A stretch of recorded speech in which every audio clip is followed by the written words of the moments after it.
Hi everyone, welcome to Type Talks. Today we have our lovely guest Tori. And Tori, would you like to introduce yourself? Yeah, sure.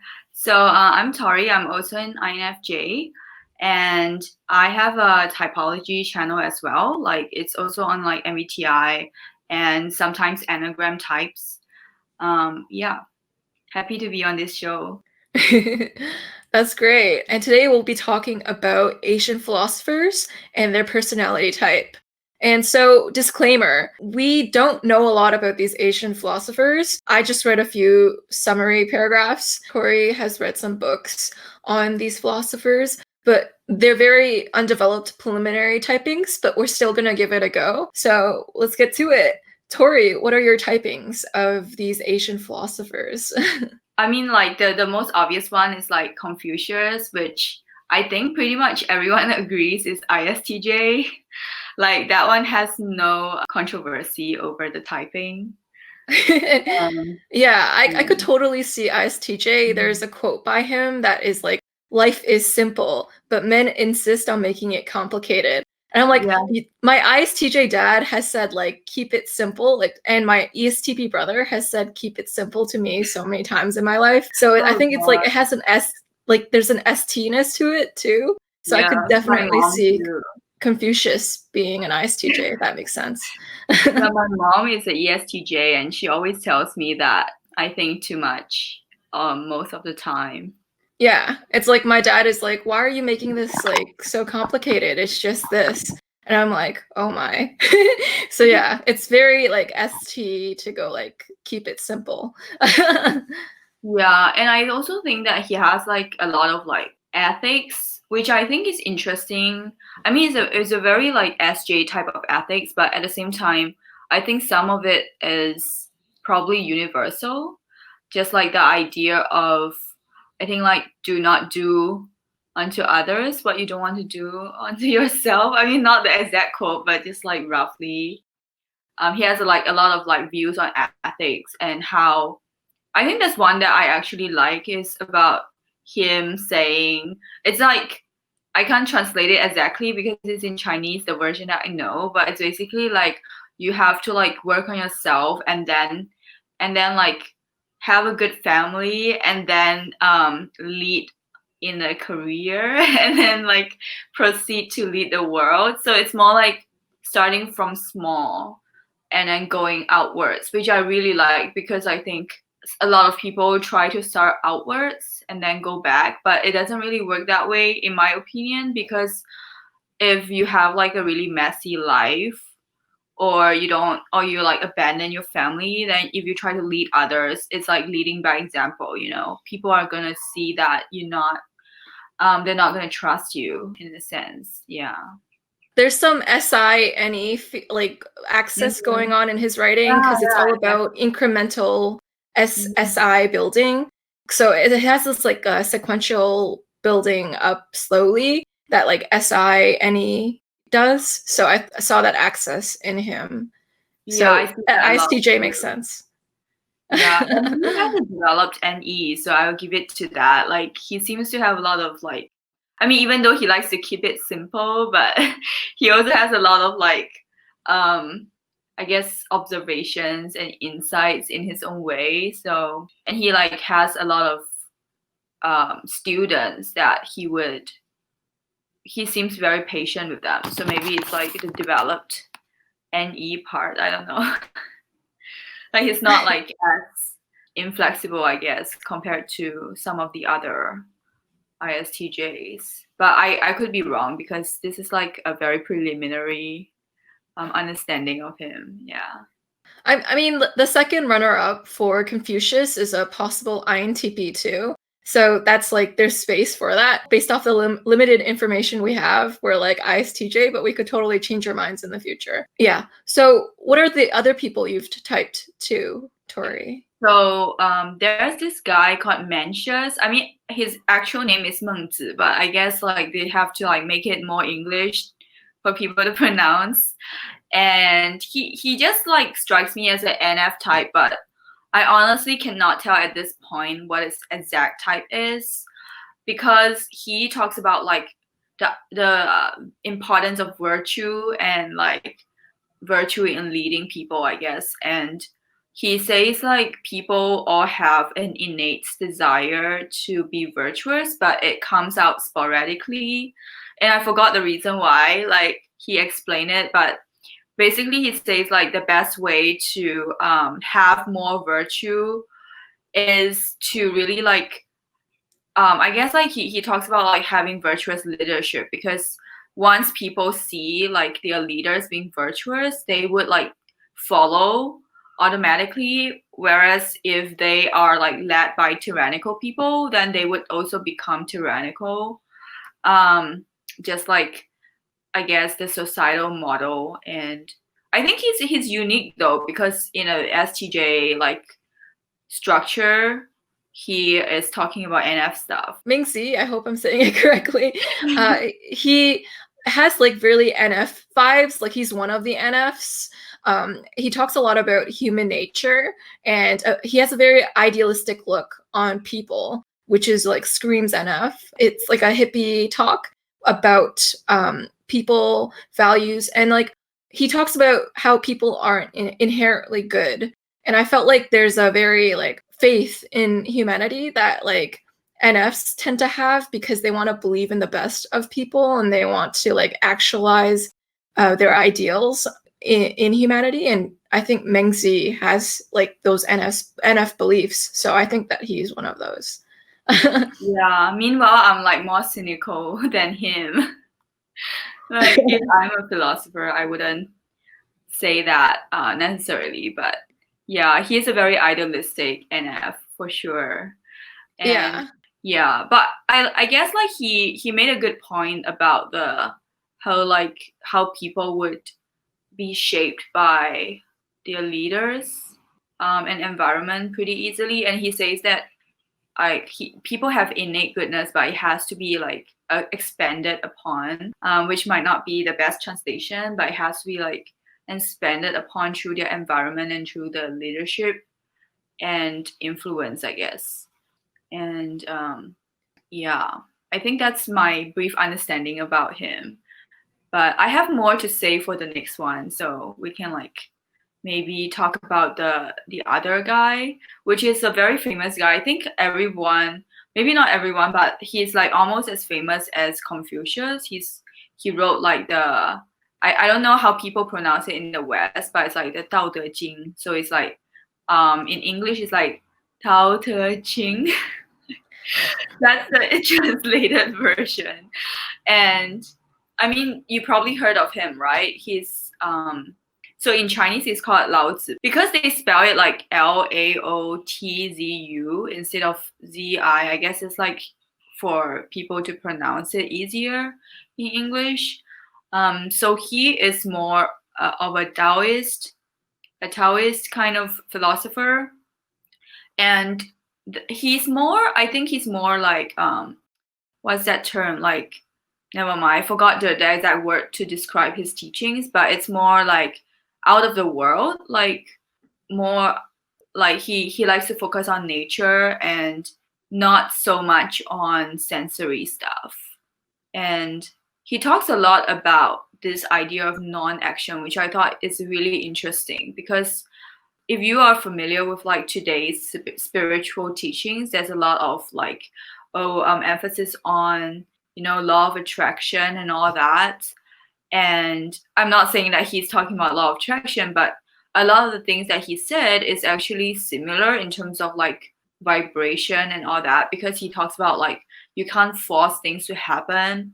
You have to adopt this, like he call it like wu wei, but it's basically like not forcing things and like actually like just letting things be in a very not in a resigned way, but kind of in a let it go type of way. And he described it in like very in details in Chinese, but yeah, one of it is like non-action, but it's not really saying that you don't do anything, but it's more like saying you don't feel like you are forced to do anything. So I think that's like a concept I see in a lot of like spiritual teachings today as well. Like they talk about how you shouldn't like try to force things to happen, and you should like have this like inner calm and relaxation and like belief in yourself, I guess, along the way, that kind of thing. And it's really interesting because he basically wrote something similar, like, I don't know how many years ago that is, but yeah, a really long time ago. What would you type him as? Oh, I don't know. I mean, he has an NFP vibe, like, because I think Taoist philosophy has a very NFP vibe. Like, it's not like too like it's almost like not really fatalistic though, because he's not a pessimistic guy, but it's more like letting things flow the way they are and kind of like being spontaneous and being able to enjoy without kind of overly, I guess, infringing on other people or other Yeah, people that's depending on them. yeah, that's very NFP. Like that type of letting it be and letting it happen and giving that space for it. Yeah.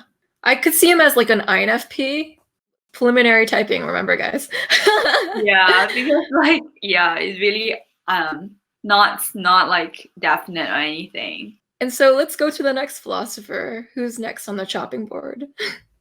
So for me, it's this guy called Zhuangzi, but I honestly don't know what's the English version because I think for him to have an English name, that's pretty difficult with his Chinese name. He is. Oh, actually, I remember the term that I wanted to use is esoteric. So he is also kind of. I mean, the previous guy was also esoteric, but he is more of a surrealist. I mean, I don't know if that's like the right term, but this is like what I see him as, because he has a lot of this really abstract like imaginings. Like there's this famous quote by him about him dreaming of a butterfly. I'm not sure if you heard of that. So he like woke up one day and he talked about how he dreamt of being a butterfly. And he's not sure whether he is dreaming of being a butterfly or the butterfly is like dreaming of being him or something. Like he's not sure of the identity of dreams and reality and stuff. And he just has a lot of this like surrealistic musings about life. And I guess like ancient people, they have a lot of time, so like they can really think about this like dream and reality and like relationship between like them and other creatures. But he has some really interesting ideas. Like he likes to like contradict himself, which is funny when you read it, but actually when you like think about the meaning of what he says, it makes a lot of sense. So yesterday I was just like catching up because of this video, like trying to prepare myself, and I saw one part where he's talking about how when two people disagree, like what does that mean? Like, is it if one person wins the argument, does that mean that that person is correct?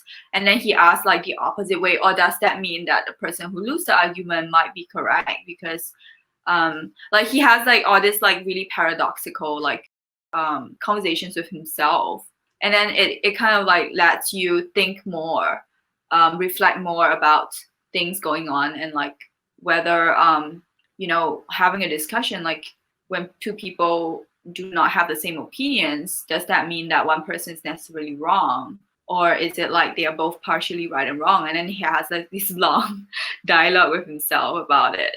I thought it was really interesting. I love learning about these philosophers. So what is your guess with their type? Oh, this guy is really tough. Like, I'm guessing he has an NI vibe there. So, I mean, because he goes like really in depth, but I could be wrong too. Like, I just thought he could be an NI type, like dominant, but I don't know. Maybe INTJ, who has a lot of time. Like, That's but yeah, possible. it really could be any other. I mean, it could be even other dominant N types. Yeah, but he has a dominant, like intuitive vibe to him, for sure. Cool. So who is the next person that you have thought of? So this like historian. I mean, he's like kind of part historian, part philosopher, I guess. So his name is Sima Qian, and he is basically known for writing like history of China in a way that is very different from how it was previously written. So people before him always write about like the kings and like the like royalty people. But he wrote more like a general history. So it's like the first kind of ancient history that is similar to the way that modern history is written.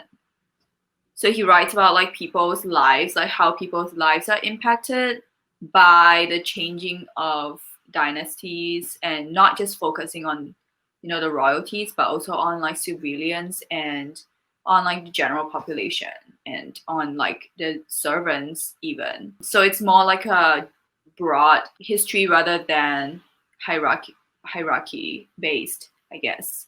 And I don't know, he also has a very NF vibe, but it's different from the NFP. I think he might be NFJ, but again, like not sure. There's this like really well-known quote by him that is about this idea of doing good, and like in the ancient world, like usually people think of good as in like a karma kind of thing, like because of like I guess Taoist philosophy, people are encouraged to do good because it benefits them. But he's saying that it may not be the case because he, being a historian, he knows obviously there are like a lot of like good people who like unfortunately met with tragedy. So he says we shouldn't be doing good just because we want good to happen to us or because we want some kind of positive like feedback or something. We should be doing it because it is right. And it's more like an internal ethics thing that he's advocating, because at that time it was a very different school of thought, because everyone was like really about like karma and like doing good for the family and like getting the blessings from the, I don't know, priests or whatever. I don't know how to call them. But yeah, because that was like a really old time that he was talking about this. So it comes off as, I guess, a very different way of thinking, since most people were motivated by that idea of having a positive like thing happen to them. Yeah. Wow, that is really fascinating. What is your typing of him? I don't know. I think he might be an I don't know if he's an INFJ, but he might be, but it's really not like clear, to be honest. He could easily be any other IN type. But he has a TI thing going on, so I don't know if like that is like coming from an NTP or NFJ necessarily. Yeah. But he could be an NFJ because of the focus on like not having a hierarchy and like, I don't know, trying to like showcase the history of everybody. I mean, like on a large scale and not just people who are rich, I guess. Wow. I love learning about this. Do you have any more that you'd like to talk about? I think I'm like on the philosophy side, like that's the ones that I've prepared. But I do know like on the more literary side, there are a lot of like poets, a lot of INFP poets, and maybe also NI types, because they are like, so there are like two types. So one is more of a feeling type of poets where they are talking about relationships a lot, like, you know, and like in Chinese poetry, relationships are very subtle. Like people don't like to, I mean, in ancient times anyway, people don't like to show their emotions in a really obvious way. So it's, to me, that's a very FI thing.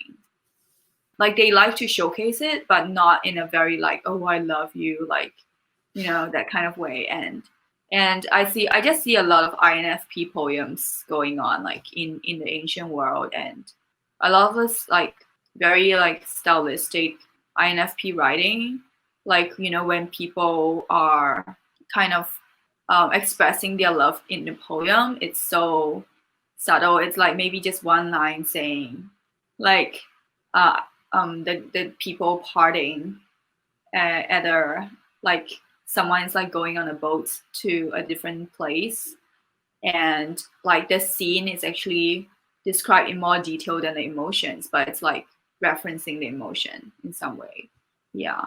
And I think like there's this like poets, female poets, and she's quite a well-known I assume she's INFP based on the way she writes, but her name is like Li Qingzhao, and she basically writes about like a lot of like relationship centered poems, like about her husband who like left. I think I forgot, was it for war or some other reasons, but yeah, so she has a lot of like times where she's not able to see him, and so she wrote like really a lot of poems on that. And also I think I talked about it on my own channel as well. There's this like really famous book in China that is called Dreams of the Red Chamber. I'm not sure if you have heard of it.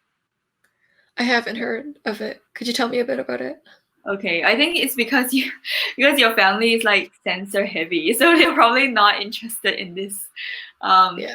Yeah, but I think it's like your dad probably knows about it if you ask him. But because it's like a compulsory reading in most, I would say in most Chinese schools, and I mean my dad is an intuitive, so he knows about it, even though he's not like completely like into literature, but basically this book is like about this, like it's kind of similar to Romeo and Juliet, but in a very, it's way more complex than that.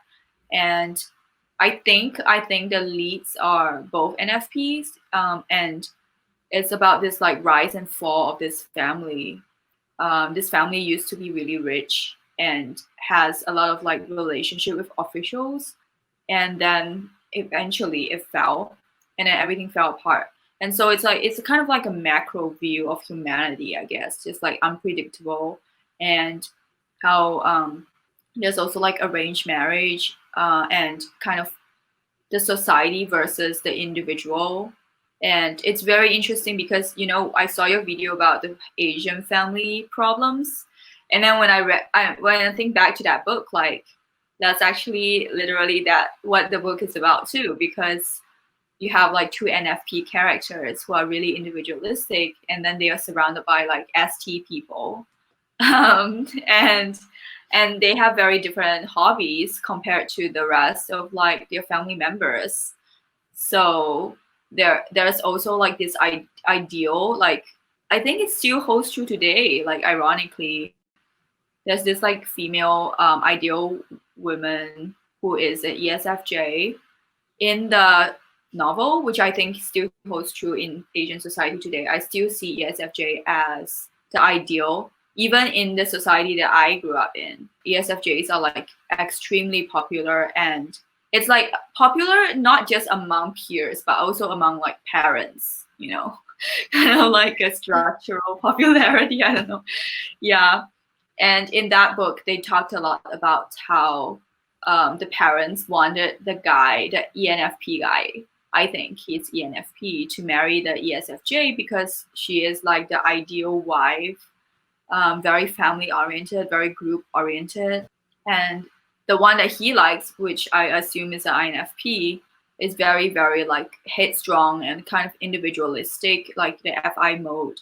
She's always like moody, very sensitive, and they don't really like that about her because she doesn't really fit in. And yeah, it's very interesting. That whole novel is just, I think it's very reflective of like Asian culture in general, and it was written like a few hundred years ago, but it's still ring true in some ways. And I remember it's funny because the STJ dad of the guy forced him to read like, wants him to read like scrolls from like Confucius, or just like this like memorization, you know. And then he's like, no, I want to read about like these other philosophers like Zhuangzi, or you know, or those like interesting types that he likes to read about. He doesn't like to memorize. He likes to kind of think about those musings or whatever. And then his dad is like, that's useless. Like, they're not helping you in your career. And it's like a very STJ thing to say, but yeah, like they want to climb the ladders to become like part of the officials, like in the ancient world. And then he's like, no, I'm not interested in like meeting them and become like climbing the hierarchy and all that. Absolutely. And yeah, like Chinese culture is very ST. Like whenever you do something, they're like, will it get you a job? Will it get you money? well, no, then why are you doing it? Like, so I relate to that story. Yeah. Very STJ vibes there. Yeah. With Asian like family structures, like sometimes it's very like SJ too. And what happens is Definitely. like even my ESFP mom is kind of SJ like because of the culture. Like she has a bit of a hoarding problem, and you'd associate like hoarding not with SE, right? But it's just like when she was younger, she was really poor. All she could eat was like, I don't know, rats or like, and she had to get Oh my water that God. was from really far away. And so now she likes to like keep things and she doesn't like to throw it away. The trash can is a portal back into our home, so whenever you throw something out, like she'll take it out and she'll go like, you can still use this. But it's not because like she's an SJ. She uses SE, but like whenever I tell people stories about my mom, they're like, wow, that sounds so not what they'd expect from an ESFP. But like my mom is so spontaneous. My mom is so like she goes with like the moment, and it's like it just when it happens, like she'll feel like it and she'll do it, but it's never pre-planned or preordained. It's all like she's very about the new and the novel, but she has like SJ quirks because of the Asian culture. Literally every single Asian person. Okay, that sounds like stereotype, but maybe like all the ones that I know have like this STJ influence. And obviously it depends on like the person because different people have different extents of that influence. And I think it really depends on also how they use it. So I think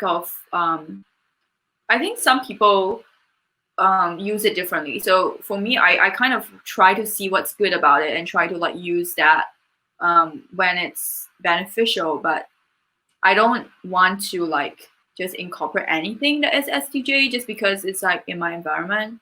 So I try to like pick and choose sometimes, like what to learn from and what not to.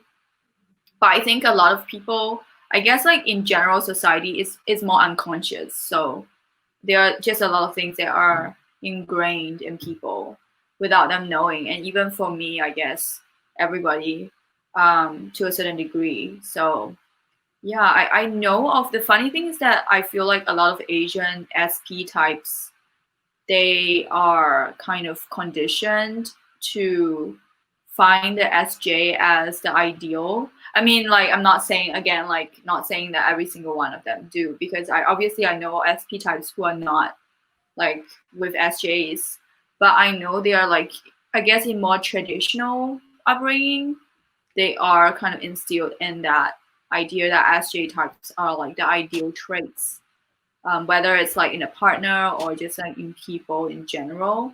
Because I know of like some like Taiwanese like ESTP, I guess celebrities who are like when they're talking about like what do you look for, they're like talking about other SJ traits, you know, like family oriented, just like very I guess SFJ traits.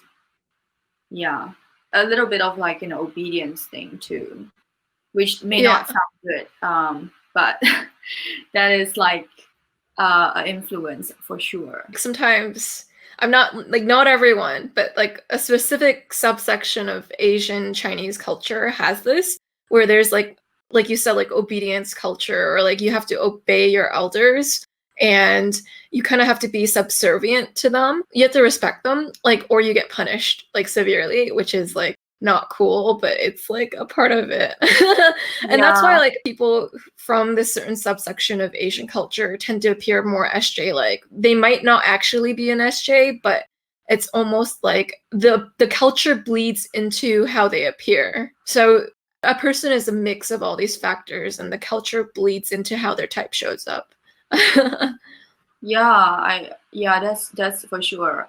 But I also find it interesting phenomenon. Like it's more like in recent times in China, there is kind of this like rebellion. I mean, not like an actual revolt, but like there is this like Well, there upheaval of traditional values because the thing is people don't realize that in China this happens like every few decades. So I mean a little bit of background. So the first time in modern history that I knew it happened was like in the early 1900s, because it kind of like coincided with the political, revolution, I guess, like 1911. And then after that, there was like this flood of intuitives. I don't know where and how they came. Like they just like dominated literally the culture, like the films and the books, and like people were all like my mom, who is an ESTJ, would know about them. So that's like rare, right? Because they made such an impact on Chinese culture, because it was like this like flood of like wanting to open up and be modern. So there's a lot of NFJs came in, a lot of like NTJs, NTPs, whatever, all the intuitive types, and they try to like instill a different culture of rebellion, and then now I see it happening again, which is the like I don't know if you know, like hip hop is like suddenly becoming a thing in China, and it's no coincidence. It's not just because of the music. I think it's because of the idea of you being yourself. Like a lot of these hip hop artists that I listen to, including the Chinese ones, are very about individuality, and they want to showcase that through their music. And even the lyrics, you can tell that they are talking about how their family doesn't want them to have an unusual job, and they want to fight that stereotype. They want to be able to do what they want to do. I think a lot of Chinese today in China are trying to not let it kind of shackle them, I guess. Like they're trying to like bring more diversity in the personality sphere. Yeah, it's like Chinese culture naturally has this conformity element to it. And to combat the conformity, because it's suffocating, there's an individuality culture like coming out through hip hop. It's more of a cultural scene kind of thing. Like I know there's a lot of like underground music. I mean, I was in Shanghai for 2 years. Sorry, not 2 years, 1 year on exchange, and I was like, I know about like this underground punk scene, and also like just underground music in general. Some of them are not Western. Some of them are just like different types of music, like different types of lyrics compared to the popular, love songs. And I do see like there is a different counter culture going on. But the good thing about it is that they don't. The funny thing is that sometimes I see like with Western counter culture, it becomes mainstream, and then it kind of loses the value, because it's like people are now conforming to the counter culture, and then it's like, and then it loses the freshness of it, because everyone is like, for example, like with hip hop, everyone is like kind of trying to rap and stuff. But I think in China right now, at least, the underground music is still quite the quality is still there, like even with like a lot of people becoming famous, but it didn't like compromise the quality, because it's still not as mainstream, I guess. So yeah, it's just a huge contrast. Like when I think about Chinese culture now and also before, it's always like this huge contrast. Like you see those very, very STJ people, and then you see like suddenly a very like different type of people. And I think it's because of the fact that there's so much pressure that people are actually really creative, because they have to find different ways to express themselves. Yeah, with Asian culture, sometimes the uniformity can be very like hard for some people. So then there's this JI, FI movement of individuality, or TI too. There's an individual element to that. And it's like to kind of retrieve that sense of being yourself when the culture kind of wants you to adhere to a certain standard. Because it's really like Asian culture is very, I don't know how to put it, like conservative. Like they don't let you do a lot of things. Like you get kind of sheltered. You get micromanaged, and like I don't know, there's a lot of helicopter parenting. So you're very closely watched. Like you're very closely watched, and it can be very like suffocating to people who want space to breathe. So these cultures naturally arise because people can't live under those conditions sometimes or thrive. With millennials, like they try to like overturn the toxic habits they see from older generations, and they try to take that out of the culture. So it's like unlearning toxicity. So there's a lot about millennials just trying to unlearn toxic behavior from adults. So they try to undo it through that hip hop. So it's really cool.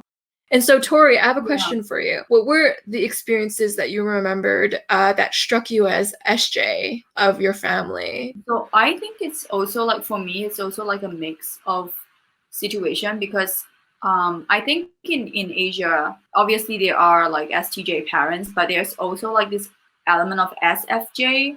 So there's also like this nurturing aspect of Asian parenting.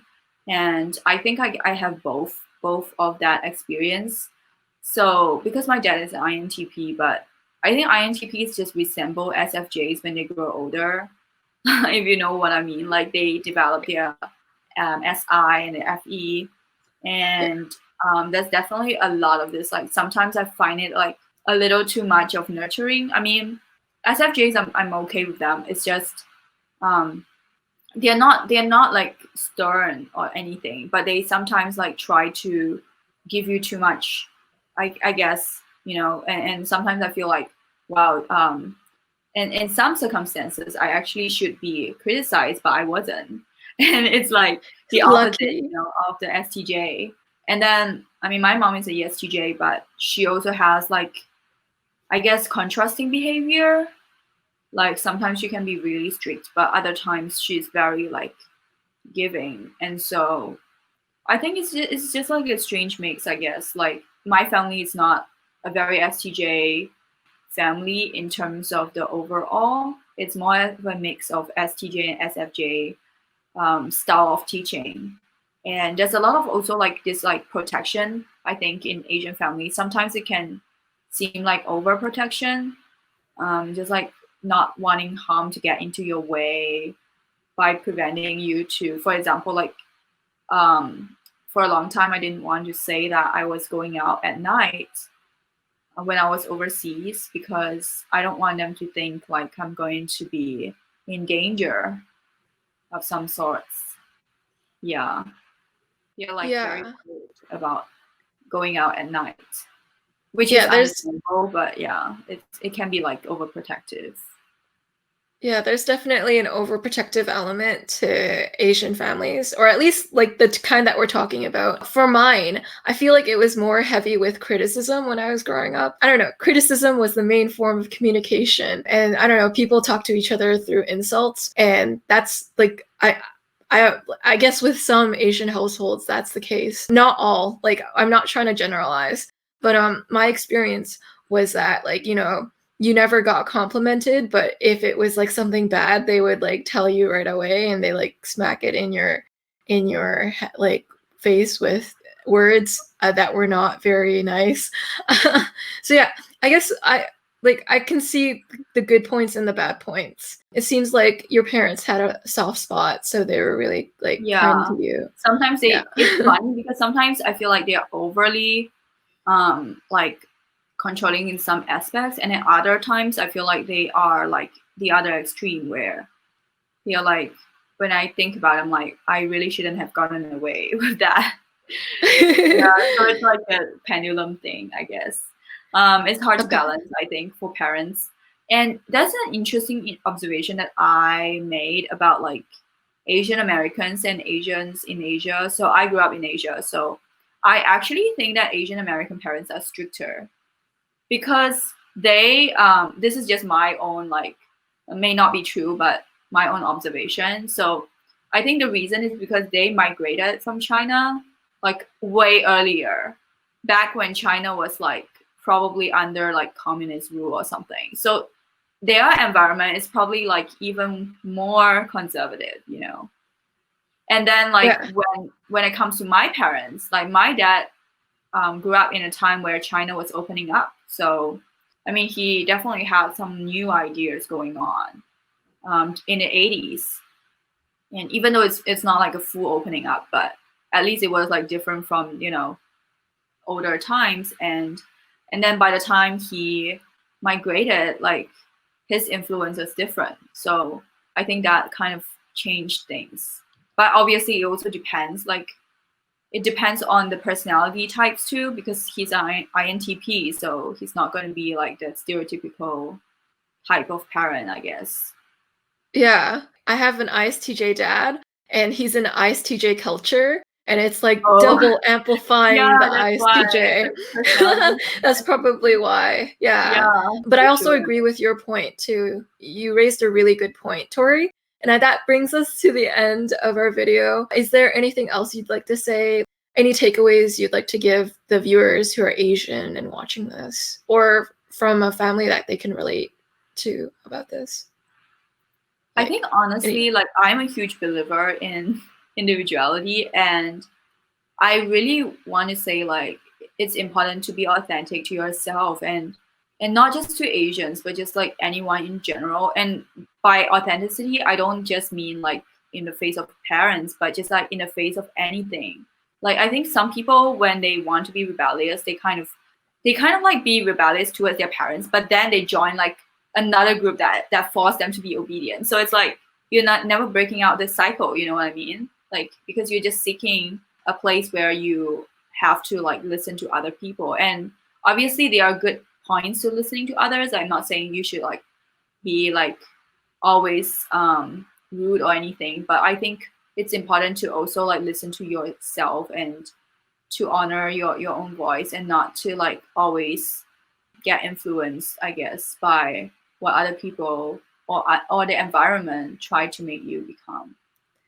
Yeah, and that's a good point about how we get out of one environment that's toxic, and then we're just in another environment that does the same thing but in a slightly different way. And so Yeah, it's always good to like stick to what makes you happy, or stick to like the things that will benefit you in the long run. yeah, for sure. Absolutely. So thank you so much, Tori, for coming on and sharing your wise nuggets about the Asian culture. I really loved talking about Asian poets and philosophers with you. You obviously know a lot about that topic, and Yeah, you're like because I'm knowledgeable. interested. Like, I think a lot of the funny things that a lot of Asians may not even know about them, because nowadays it's like a very westernized. Unfortunately, like most people, I mean, it's not a bad thing to be westernized, but I think it's just good to know both. Yeah. Yeah, absolutely. So thank you for bringing like all that like knowledge back, is very valuable. And I appreciated talking to you. You Yeah, thank have you. you have hot takes and I love it. And also, if you loved what Tori said right like during this chat, you should definitely go check out her channel. She has a lot of videos about MBTI and about Asian culture. So if you want an expanded version of this conversation, feel free to check her out. I'll have her link Yeah. below. And thank you, audience members, for viewing this for that long. It always touches my heart. I always tell you guys that, but like I never get any less grateful for you guys tuning in this long. So thank you. And Thank you for having me. yeah, it was great talking to you. Bye, guys.